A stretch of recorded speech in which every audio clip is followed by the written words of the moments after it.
Good afternoon and welcome to Matters Financial and Geopolitical from a Frontier.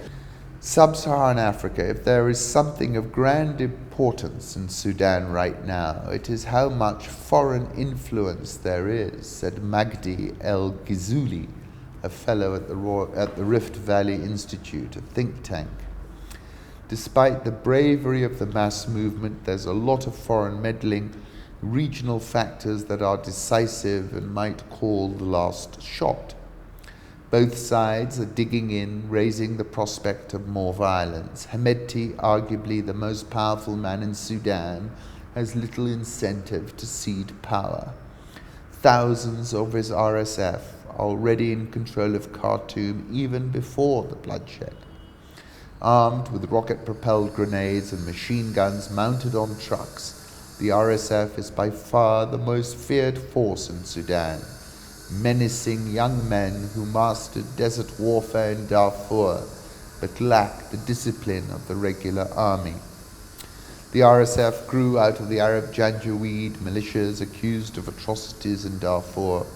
Bashir's government denied that the militias had burned villages and raped and executed villains.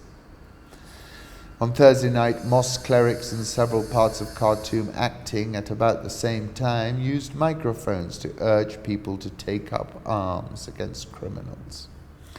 Men on motorcycles beeped their horns and delivered the same message on the outskirts of the capital.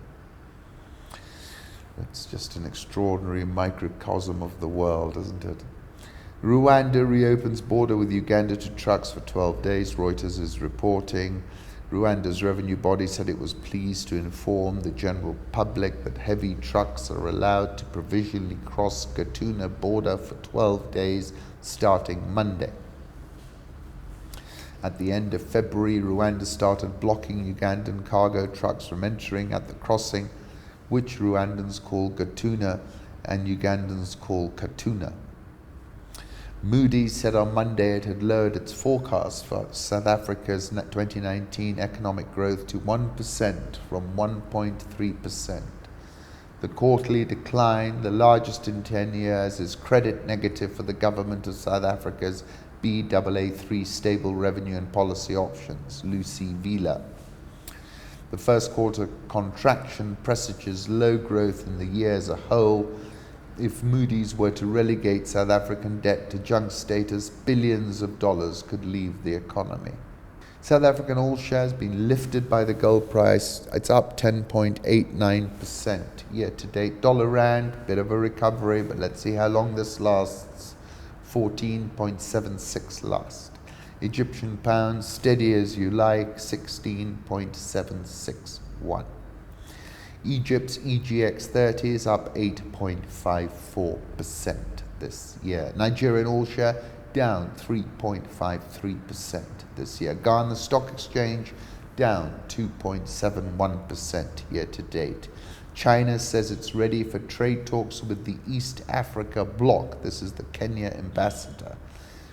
Chinese ambassador Wu Peng said Beijing was ready to open trade talks with Kenya via the EAC, which also includes Uganda, Tanzania, Rwanda, Burundi, South Sudan, guided by World Trade Organization rules. If we want a new favorable trade agreement for Kenya, we must consider the whole area.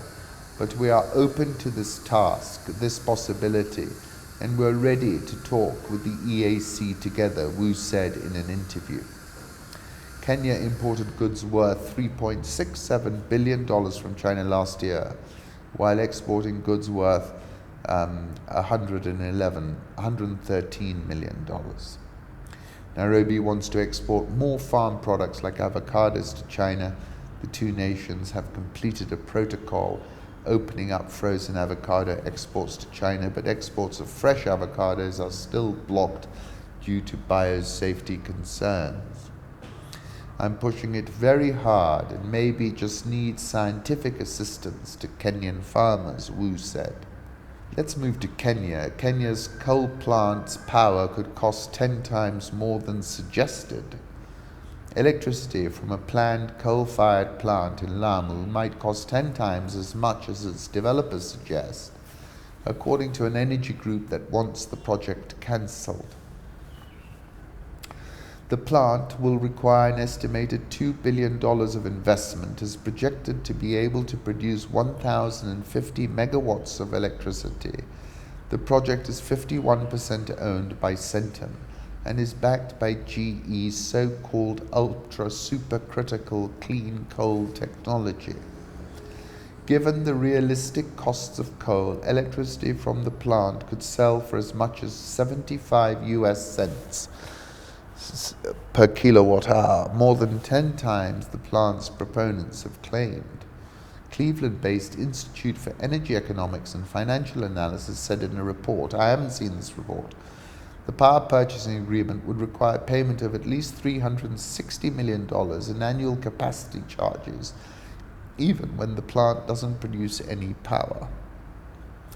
Kenya Airways proposes a state-run structure as airport bid fails, is willing to operate under a state-owned holding company after the troubled airline failed in its bid to jointly run the country's main airport, according to Michael Joseph.